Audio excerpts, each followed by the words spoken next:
वसई विरार में विकास की नई इबारत। विधायक स्नेहा दुबे पंडित ने 6 महत्वपूर्ण कार्यों का भूमि पूजन और उद्घाटन किया।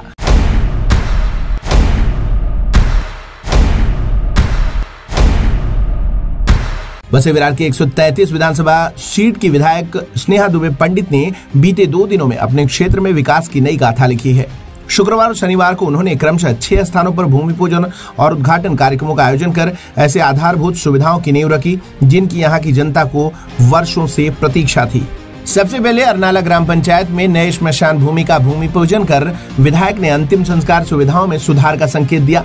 इसके बाद टेम्भी कोल्हापुर के एकता नगर में समाज मंदिर के निर्माण का भूमि पूजन कर सांस्कृतिक और धार्मिक आयोजनों के लिए नई जगह उपलब्ध कराई। वहीं देवरुक्कर नगर में पुराने मंदिर के पुनर्निर्माण की आधारशिला रखकर विरासत संरक्षण का काम शुरू किया गया। सड़क यातायात की सुविधा बढ़ाने के लिए कलम माड़ीपाड़ा में पेवर ब्लॉक सड़क का उद्घाटन और कलम राउतपाड़ा में संरक्षण मंत्री मार्ग का भूमि पूजन किया गया। अंततः रानगांव ग्राम पंचायत के देवाले खाड़ी पाड़ा और भलोड़ी संयोजक मार्ग का उद्घाटन कर ग्रामीण इलाकों को मुख्य सड़कों से जोड़ने का काम पूरा किया गया। इन सभी परियोजनाओं में नए जल कनेक्शन, संयोजक मार्ग यानी कनेक्टिंग रोड्स और उन्नत सड़क निर्माण सहित अन्य सामुदायिक सुविधाओं को प्राथमिकता दी गई है।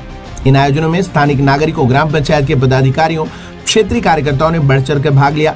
विधायक स्नेहा दुबे पंडित ने कहा कि अब तक जो सुविधाएं वसई विरार की जनता से छूटी थीं, वे इन कार्यों को पूरा होते ही साकार होंगी। उनका प्रयास न सिर्फ आधारभूत ढांचे को सुदृढ़ करेगा बल्कि आने वाले 6 वर्षों में इस क्षेत्र के समग्र विकास की दिशा भी तय करेगा। स्थानीय लोगों ने विधायक के इस सक्रिय नेतृत्व की प्रशंसा की है और आशा जताई है कि इसी जोश के साथ आगे भी विकास कार्यों की रफ्तार जारी रहेगी। काम आहे ते पेंडिंग होतं।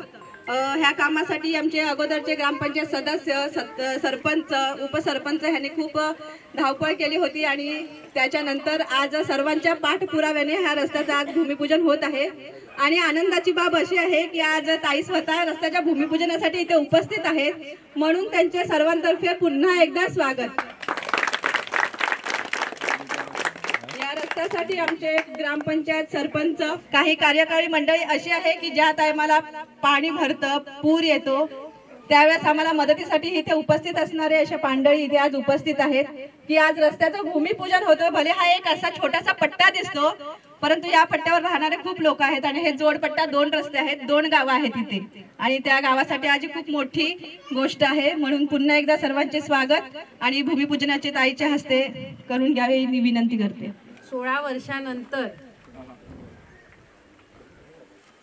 विजय भाऊ आणि आशाताईंच्या पाठपुराव्याला यश येऊन आज हा एकता नगरचा रस्ता आपला होतोय, ही खूप आनंदाची गोष्ट आहे।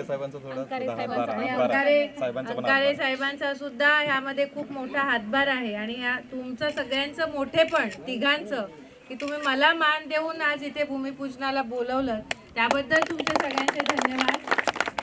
आणि आपल्या सगळ्यांच्या माध्यमातून मग ते ग्रामपंचायत सदस्य असू दे, सरपंच असू दे, पंचायत समिती असू दे, जिल्हा परिषद असू दे किंवा आमदार असू दे, आम्ही सर्वजण लोकप्रतिनिधी आहोत आणि आमचं सगळ्यांचं काम लोकांची सेवा करणं आहे, लोकांचे प्रश्न सोडवणं आहे।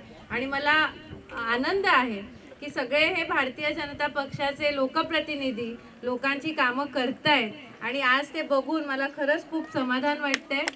अशाच पद्धतीने आपले जास्तीत जास्त पुढील लोकप्रतिनिधी निवडून यावे ग्रामपंचायतीमध्ये, पंचायत समिती, जिल्हा परिषद, महानगरपालिकेमध्ये आणि जास्तीत जास्त लोकांची कामं सुटावीत, कामं व्हावीत अशीच मी आजच्या दिवशी सदिच्छा देते। आणि इथल्या सगळ्या आयांना मी आयांचं अभिनंदन करते की तुमचा मोठा प्रश्न सुटलेला आहे। त्यामुळे मुलांना सुद्धा सगळ्यांना विनंती करते की आता आयांना त्रास देऊ नका, शाळेत जा आणि शिकून खूप मोठे व्हा। धन्यवाद।